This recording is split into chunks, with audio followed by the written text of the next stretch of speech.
Nii, alustaks võib-olla sellest, mis praegu õhus on, et kas linn tõesti tahab suunata Eesti lapsi vene koolidesse? See ei vasta tõele. 15. veebruaril kohtusime haridus- ja kultuurikomisjonis siin volikogus ministeeriumi esindajatega. Uues põhikooli ja gümnaasiumi seaduse redaktsioonis oli absoluutselt samasugune kooli määramise säte. Ja ülemineku tingimustes see tähendaks seda, et me lähtuksime geograafilisest kooli määramise printsiibist. Lahenduseks me pakume ka praegu, et kui seadus ei lähe muutmisele, väga lihtsalt, et me ei hakka geograafilist printsiipi otseses mõttes rakendama, vaid me küsime lastevanematelt soovi. Ehk siis me viime sisse 2 mõistet, eestikeelne kool ja eestikeelsele õppele üleminev kool. Ja vastavalt siis vanema soovile, vanem taotluselt saab määrata või siis märkida oma soovi. Ja sellega me üritame vältida neid pingeid. Tegelikult on probleem ju vastupidine, sest väga paljud vene lapsevanemad soovivad panna oma last Eesti kooli, juba sel sügisel prooviti ja ei mahtunud. No jällegi, et minu küsimus on alati, mis on selle reformi eesmärk. Minu meelest reformi ülim eesmärk on see, et aastaks 2030 meil tekib ühtne eestikeelne kool. Siis ei ole absoluutselt vajalik isegi võib-olla küsida lastevanematelt seda soovi, sest et tõepoolest sellest hetkest alates meil on kõik koolid eestikeelsed ja ei ole enam vajadust selleks, et küsida. Praegusel hetkel kindlasti muukeelse lapse vanem muretseb oma lapse saatuse eest ja loomulikult ta tahab parimat. Siin koha peal tuleb kindlasti hinnata kõiki neid riske ja kui vanem tõesti soovib panna oma laste eestikeelsesse kooli, tuleb arvestada, et kõik ained ja kaasa arvatud eesti keel, seda õpetatakse emakeelena, ehk siis emakeelne kasutus, keelekasutus on. Ja loomulikult meil on ka praegu hästi palju neid, kes küll soovisid oma lastele head, aga laps ei saa hakkama seal keskkonnas. Ja loomulikult muukeelne laps eestikeelses koolis tähendab ka õpetajatele suuremat koormust, sest et õpetaja peab ilmtingimata valdama lõimitud aine- ja keeleõppe metoodikat. Nii et meil on koole, kus teatud klassides on isegi üle 50% muukeelseid lapsi. Koolid kohanevad selle olukorraga, aga veelgi võib-olla teravam on see personali probleem, et kahjuks meil tööturul praegu puuduvad need õpetajad, kes suudaksid õpetada efektiivselt sellises kakskeelses keskkonnas, kuigi ametlik on eestikeelne keskkond, aga paraku on nii, et õpetaja panus on seal, ütleme, väga suur selleks, et ühtlustada keeletaset.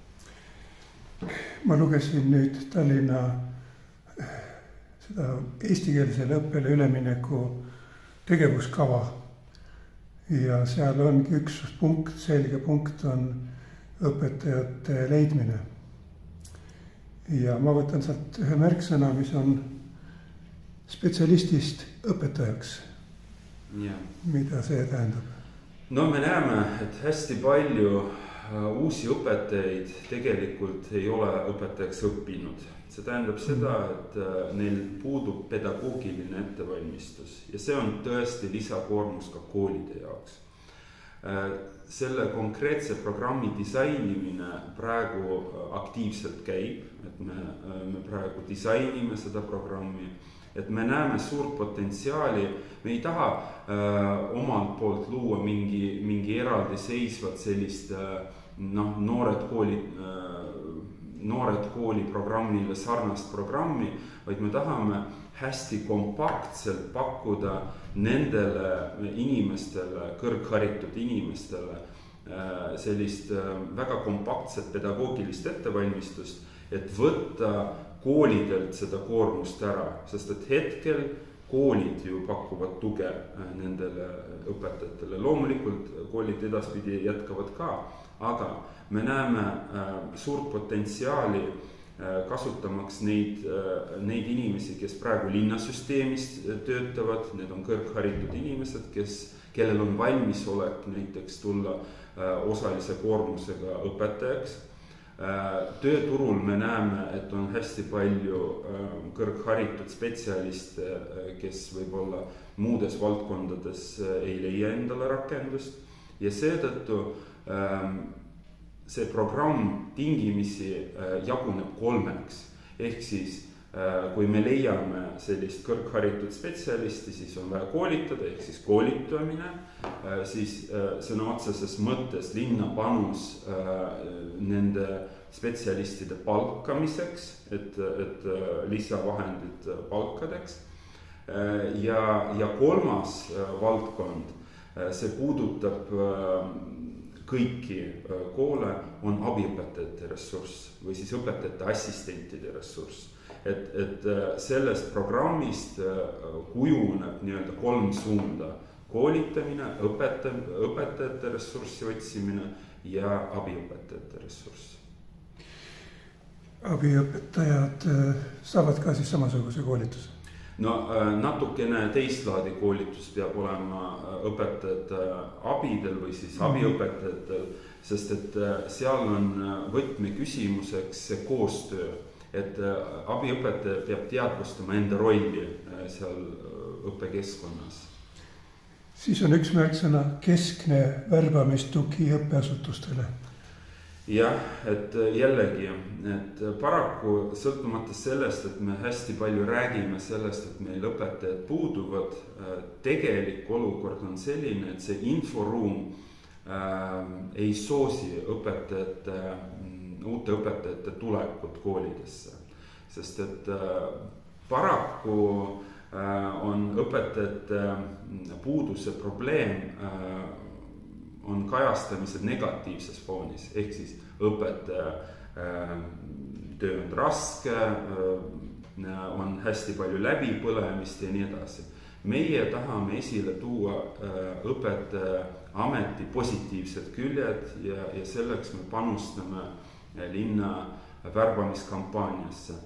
Meie asutused on tublid. Nad pakuvad, iga asutus eraldi pakub õpetajatele motivatsioonipaketti, et praegu me kogume neid andmeid ja see osa, mida pakub linn õpetajate motiveerimiseks ja ka õppeasutused, koondame ühte infopaketti ja üritame siis kujundada ümber seda inforuumi, et meie koolid ja lasteaiad saaksid värvata pädevaid õpetajaid.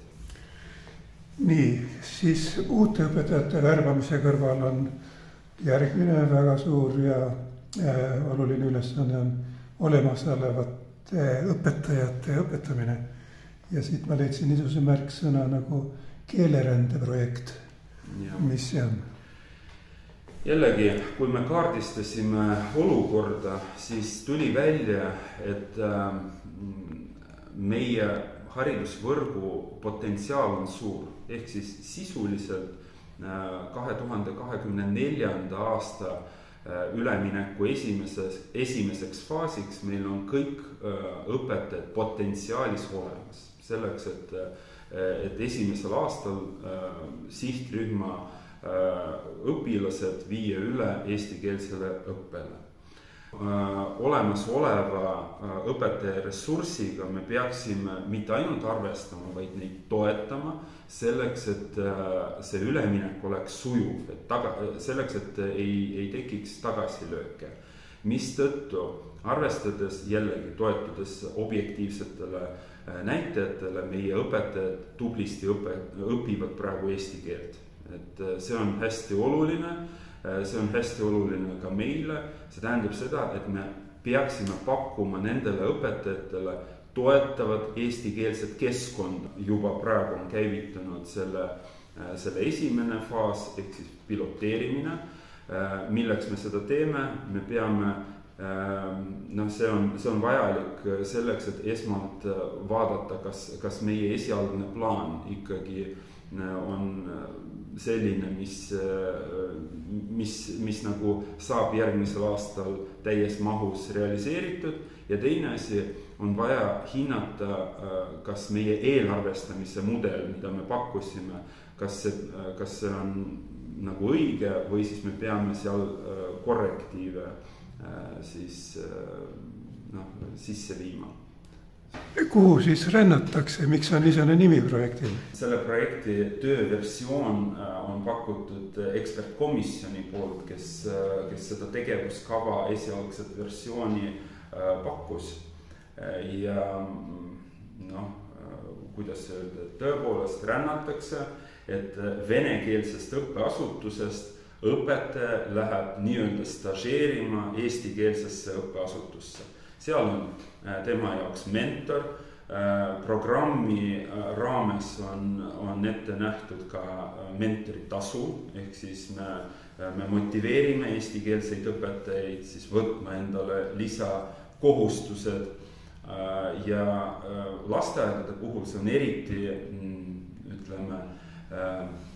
eriti huvitav. Seal me saame pakkuda õpetajatele ka roteerimisvõimalust, ehk siis eestikeelne õpetaja tuleb venekeelsesse lasteaeda ja venekeelne õpetaja läheb eestikeelsesse lasteaeda, küll mitte õpetajaks, vaid õpetaja assistendiks, aga seal ta täidab konkreetseid tööülesandeid ja nii nagu räägitakse, et õppimine ja töö on omavahel seotud ja nii nagu esmane tagasiside näitab meile, see õppimisvõimalus või mudel on väga tõhus. Järgmine märksõna, keeleäpp õpetajatele. Osad õpetajate, see keel on hästi passiivne, ehk siis eesti keele oskus on passiivses olekus. Ja me tahame toetada kõiki õpetajaid sõltumata nende koormusest ja selleks, see on ühelt poolt innovaatiline, teiselt poolt me teame, et näiteks inglise keele õppimisel keeleäpid on väga, väga tõhusad meetodid selleks, et keelt omandada ja me pakume juba praegu kõikidele õpetajatele sellist võimalust, et nad saaksid keeleäppi kasutades viia oma keelt passiivsest olekust aktiivsesse. Keelekursused õpetajatele. Siin tekkis mul küsimus, et juba praegu ma olen kuulnud, et keelekursuste andjad ei suuda tahtjaid vastu võtta, et liiga palju on neid. See on tõsi. See on tõsine mure, et meie õpetajad on tublid õppijad ja on tekkinud siin paljude koolide ja lasteaedade jaoks suur murekoht, et tahtjaid on tõesti väga palju ja kursuste pakkujad ei suuda kaasa minna sellele tungivale vajadusele. Küll aga Tallinna linn endiselt juba pikki aastaid tegelikult korraldab õpetajatele keelekursuseid ja ka meie asutused on väga tublid ja taotlevad siis Töötukassalt lisatoetust selleks, et õpetajad saaksid töökeskkonna sees õppida eesti keelt. Ja jällegi, mina näen seda, et Töötukassa võiks jätkata selle initsiatiivi toetamisega. Ja siin olid erinevad signaalid, et esimene signaal või siis esmane signaal oli selline, et alates uuest aastast nad enam seda ei toeta, aga ülemineku tingimustes see on hädavajalik, sest et mida paindlikumaks me muudame eesti keele õpet, seda vähem, seda vähem me pakume stressi õpetajatele. Kui töökeskkonnas turvalises keskkonnas nad saavad õppida ja nad ei pea jooksma mööda linna selleks, et keelt õppida. See on väga, väga positiivne, nii et linn jätkab järgmisel aastal kas samas mahus või siis suurendatud mahus, me praegu korjame kokku need andmed, et meil on hetkel 4 rühma täis, seal on erinevad keeletasemed, alates B1-st kuni C1-ni ja meil on plaanis jätkata sellega. Nüüd õpilased, nendel on ju ka raske eesti keelt õppida ja siis sellest peatükist ma leidsin niisuguse märksõna nagu keeleõppemängud 3. klassile. Mitte ainult 3. klassile, vaid ka lasteaedadele, et loomulikult, et hetkel on hästi oluline toetada neid õpilasi, kelle keelebaas on nõrk sõna otseses mõttes. Et loomulikult jättes välja praegu keelekümblusklassi ja eesti keele süvaõppega klasse, nende pärast ma eriti ei muretse, sest et neil on tugev keelebaas. Aga tavaklasside jaoks on hästi oluline juba praegu rakendada sellist mängulist keeleõppe metoodikat selleks, et järgmine aasta ei oleks niivõrd stressirohke nende jaoks. Ja tegelikult eraldi seisva meetmena seda ei tohiks käsitleda, sest et võib-olla väga ambitsioonikalt me suhtume sellesse, aga eesmärk peabki olema ambitsioonikas, et järgmisel aastal need õppijad saavad veel lisaks mängudele ka kogu päeva kooli sellist mudelit, kus me pakume rohkesti õpiabi ja tugispetsialistide teenust, sest et varajane märkamine selles olukorras, kus me lähme üle sisuliselt võõrkeelsele õppele meie õpilaste jaoks, siis see varajane märkamine on fundamentaalse tähendusega, et me ei saa mitte kuidagi eirata seda, et õpimotivatsioon teatud õpilastel lonkab ja ei tohiks üldse, loomulikult see on stressirohke olukord, et me peame ennetama kõik need juhtumid ja pakkuma abi nendele, kes potentsiaalselt võiksid süsteemist välja langeda, et see on hästi oluline. Kogupäevakool tähendab siis seda, et laps on kuni kella 5 koolis ja tema aeg on seal mitmete tegevustega sisustatud. Jah, et esiteks, nii nagu ma ütlesin juba, kõik need õpiabitegevused ja ka õppekava toetavad tegevused, ehk siis mängulises vormis on võimalik ka koduseid ülesandeid lahendada. Ma olen näinud, kuidas meie head õpetajad Tallinna linna haridusvõrgust on pakkunud kogu päeva kooli raamides sellist mängulist aja planeerimise oskuse arendamist, et see on ka hästi oluline. Ja loomulikult me peame pakkuma ka psühholoogilist tuge õppijatele, mis tõttu on see kogu päeva koolimudel ikkagi, vähemalt meie loodame, et on tõhus. Nii, lapsevanemad. Seal tegevuskavas on kirjutatud, et selgitada lapsevanematele seda üleminekut ja läbi küsitlusi. On hästi oluline hoida ühises infoväljas kõiki osapooli. Nii õpetajad peavad teadma, mis toimub, juhtkonnad peavad teadma ja loomulikult ka lapsevanemad. Et kui koolijuhtide ja lasteaedade juhtidega on juba siin alates juunikuust väga tihe koostöö selles valdkonnas, siis lastevanematega on paraku see lugu, et me suhtleme nendega läbi siis koolide ja lasteaedade juhtkondade, et siin on vaja ka sellist otsest kommunikatsiooni, mida me loodame pärast kooli vaheaega ka korraldada.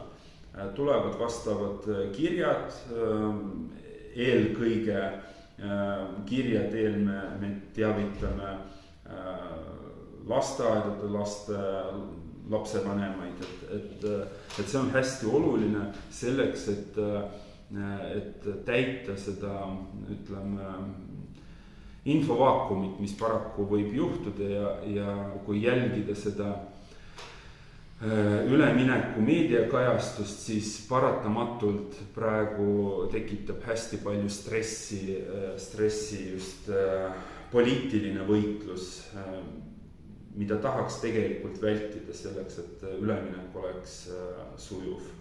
Kas lapsevanemad kardavad ka tagasilööke, et ülemineku perioodil teadmised tulevad kehvemad? Ma suhtlesin palju lastevanematega, on erinevaid arvamusi.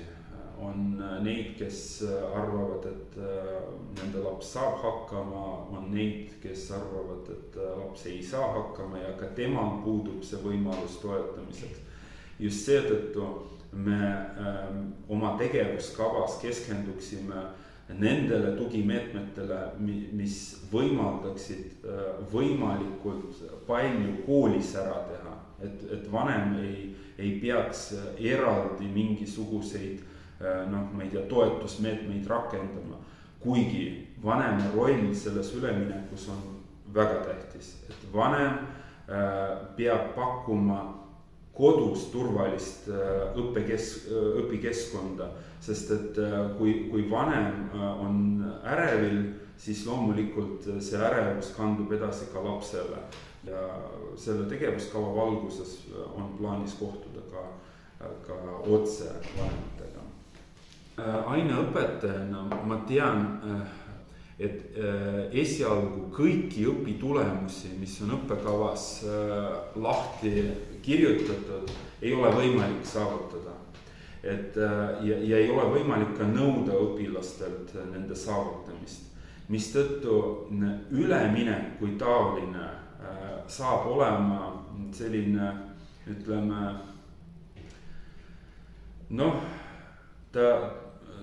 ta nagu paneb kõiki meid proovile, kuivõrd me saame kohaneda niiviisi, et need tugimeetmed oleksid niivõrd efektiivsed, et kooliastme lõpuks me saavutaksime sellist olukorda, kus kooliastme õpitulemused on saavutatud.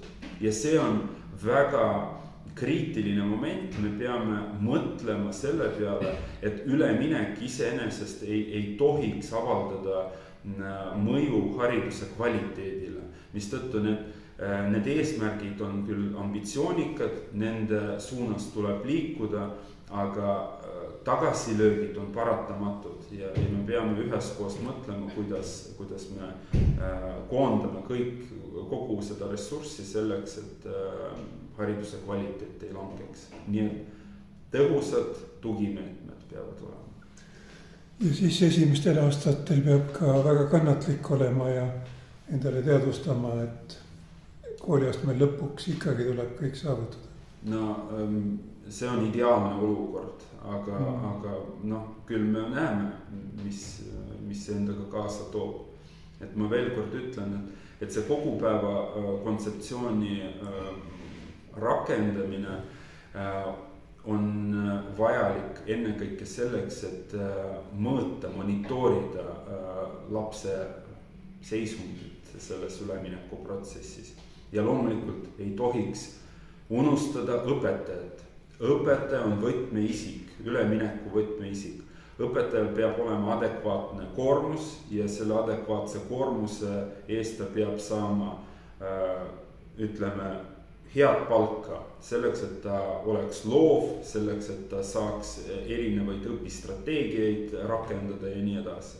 Et praegu siin kahjuks olukorra paranemise märke ma ei näe ja eriti muret tekitavad on siis riigi poolt saadetud signaalid, et töötasu ei tõuse. Selleks, et seda nõiaringi ikkagi kuidagi moodi ületada, me peaksime mõtlema suurelt ja seadma need prioriteedid, mis aitavad meil meie suurepärast haridussüsteemi tervikuna hoida tasemel. Ja siis ilmselt on vaja inimesi julgustada ja öelda, et saame üle. Saame. kui selleks on, ütleme, kui selleks on suur tahe, siis saame küll. Ametnike tasandil meil on väga hea koostöö Harnoga, tasemeeksami korraldajatega, hästi toetav suhtumine on ja mõistev suhtumine. Keeleametiga väga konkreetne ja väga tõhus koostöö.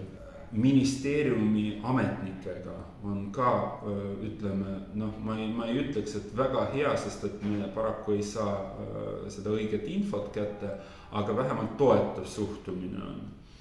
Siis mida meil ei ole ja mis segab olulisel määral protsessi, on poliitiliste juhtkondade tasandil linna ja siis ministeeriumi tasandil. See koostöö sisuliselt puudub. Me tihti loeme meediaväljaannetest igasuguseid hinnanguid enda suhtes. Vaadake, milles on asi, et eestikeelsele haridusele üleminekut ilma Tallinna linnata sisuliselt ei toimu, sest et Tallinna linna on koondunud kõige rohkem muukeelseid õppijaid ja meie ühine eesmärk on neid toetada. Ja need poliitilised ambitsioonid võivad olla ikkagi tagaplaanil. Et see on minu lühike selline sõnum ja ma loodan, et see olukord ikkagi paraneb, et me sisuliselt arutame, kui on vaja, vaidleme ja ei anna üksteisele selliseid põhjapanevaid hinnanguid.